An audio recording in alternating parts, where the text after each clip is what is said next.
As evidence that this event is now trending on Twitter, I'll draw attention to the fact that I now have 5 followers, and only one of them is my mother.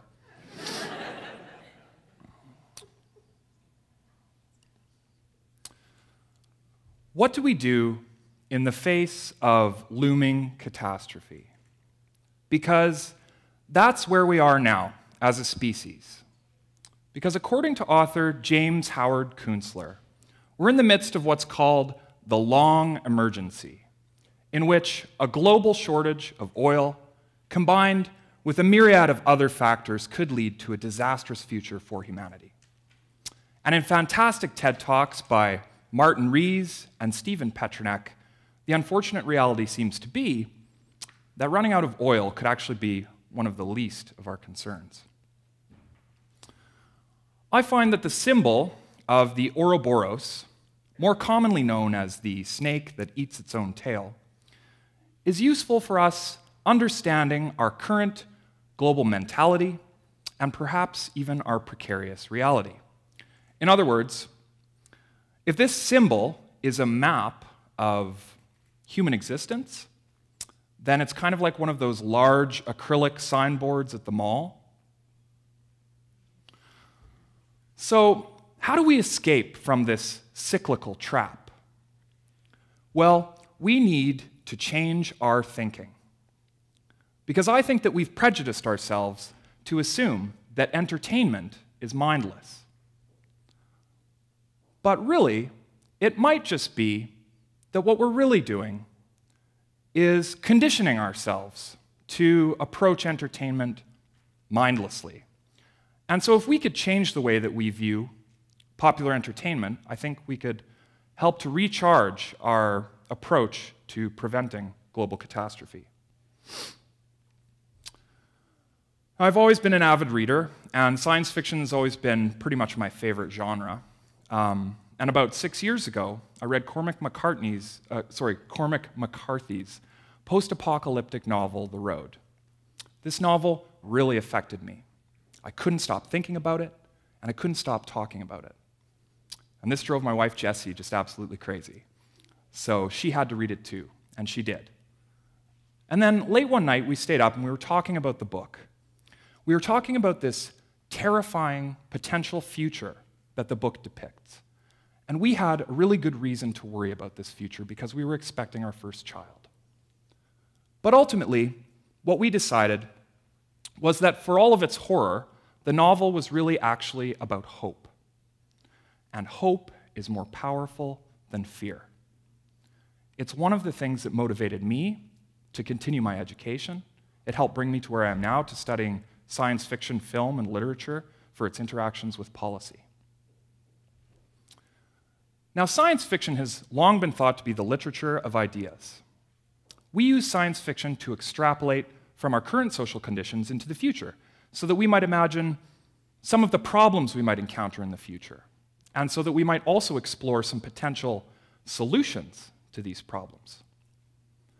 At the turn of the 20th century, science fiction was being used by science fiction writers to extrapolate really interesting ideas in math, in physics, in engineering, and in chemistry. But then at the end of the Second World War, when the atomic bombs dropped on Hiroshima and on Nagasaki, a distinct shift in the pattern of science fiction took place.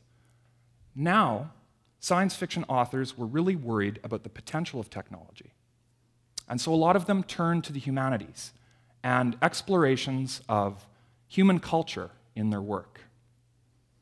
This basic divide within science fiction between hard science on one hand and soft on the other still haunts discussions of science fiction today. But now I think we're starting to see something really exciting. What we're seeing is that science fiction reflects our own knowledge that these divides between arts and sciences are really false dichotomies, right? And we're recognizing that really, to solve the world's worst problems, we need to be creative, we need to be innovative, and we really need to collaborate and work together to fix some of these problems. So today, I'm going to talk to you about 3 different ways that imagining the end of the world could help us understand human emotion, reveal human intention, and also motivate action. So first I'll start by talking about asteroids. The B612 Foundation states that less than 1% of asteroids that could threaten human civilization have been identified or cataloged. And they characterize this in the following way. It's as though the citizens of Earth are flying around the solar system with eyes closed. That's kind of a concern, isn't it? In 2013, a meteor exploded above Chelyabinsk in Russia with the force of over 20 atomic bombs. And if that angle had been just slightly different, that asteroid would have caused massive devastation. We could have lost thousands, tens of thousands, maybe 100,000 lives. Concern hasn't been as high as it is now over asteroid threat since 1998. And if you remember 1998, there were two films released, Armageddon and Deep Impact. Now, these films have often been the subject of nerd ridicule on the internet, and it is sort of funny to consider nerd ridicule as being something that's actually very powerful, but I would argue that it is, and I only need to draw your attention to hashtag Gamergate as sort of my evidence for that. But also, NASA uses Armageddon. They use this in their managerial training program in order to show their new recruits what is not possible in space. And so we have this tendency, right, to disparage science fiction for its inaccuracies. We need to change our thinking.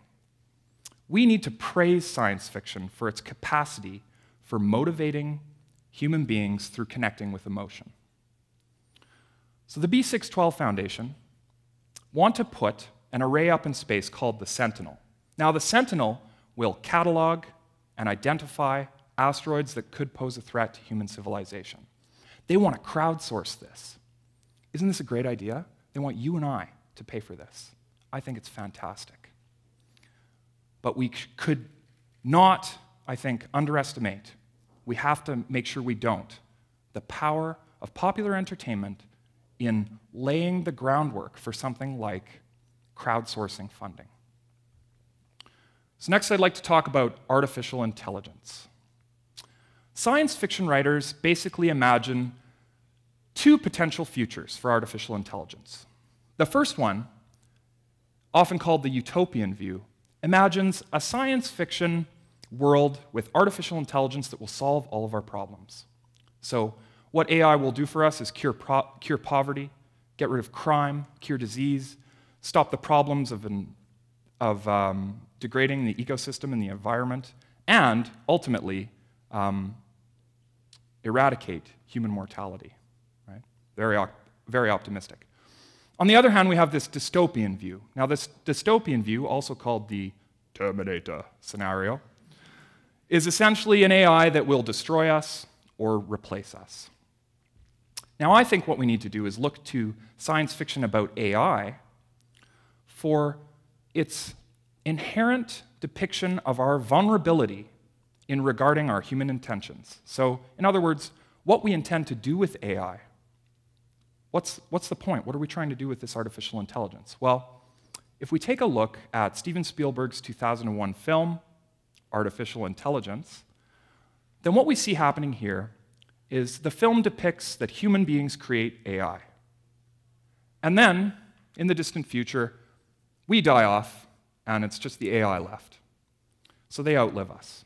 And then the AI, I guess, start to feel something like loneliness, and they try to recreate us because they want to feel human emotions like love, right?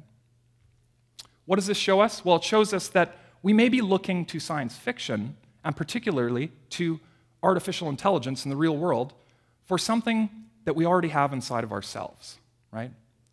And so if the ultimate goal of creating AI is immortality, we really need to question our intentions and decide what that will come at the cost of, right? So now I'll talk about zombies. Most of the worst, most disastrous scenarios for the end of the world, I think we're starting to recognize are coming at us through human action and human behavior. So what the zombie narrative does is it allows us to encounter the uncanny representation of ourselves and see that really what is destroying us is us. A really good example of this is the television show The Walking Dead. I don't know, maybe one or two of you have seen it.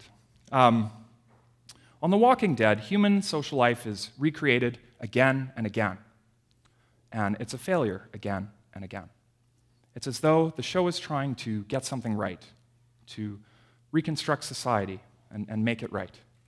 And the individuals on the show also suffer from the same dangerous cycles, personal cycles. The individuals on the show are racist, they're sexist, they're alcoholic, narcissistic.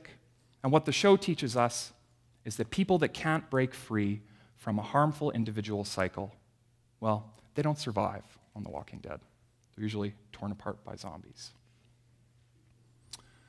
The art of imagining the end of the world depicts destruction and ruin in the service of rebirth and renewal. And so it embodies that Ouroboros I showed you at the beginning. Psychologist Carl Jung thought that the Ouroboros was one of the most important symbols operating in our unconscious. And I completely agree. The next time you're on your technology, your computer or your smartphone, maybe you're sending out an angry tweet right now, this guy sucks. Next time you're using your technology, you'll see something similar to this. So this loading symbol, there are hundreds of variations of it, and we all have it on our technology all the time, is more or less unmistakably the Ouroboros. Okay? So when we're caught in a harmful cycle, and we can't use the feedback that it generates to break free from that cycle, when we can't recharge, then I think what we do is we look at the world and despair. We see power as external to ourselves and forget our role within it. And so we're filled with a sense of fear and hopelessness, and we feel ultimately insignificant. Now, Gandhi is thought to have said, "Be the change that you want to see in the world." As inspiring as this is, this quotation has been misconstrued and shortened for bumper stickers and coffee mugs. The actual quote is, "If we could change ourselves, the tendencies in the world would also change. As a man changes his own nature, so too does the attitude of the world change towards him. We need not wait and see what others do."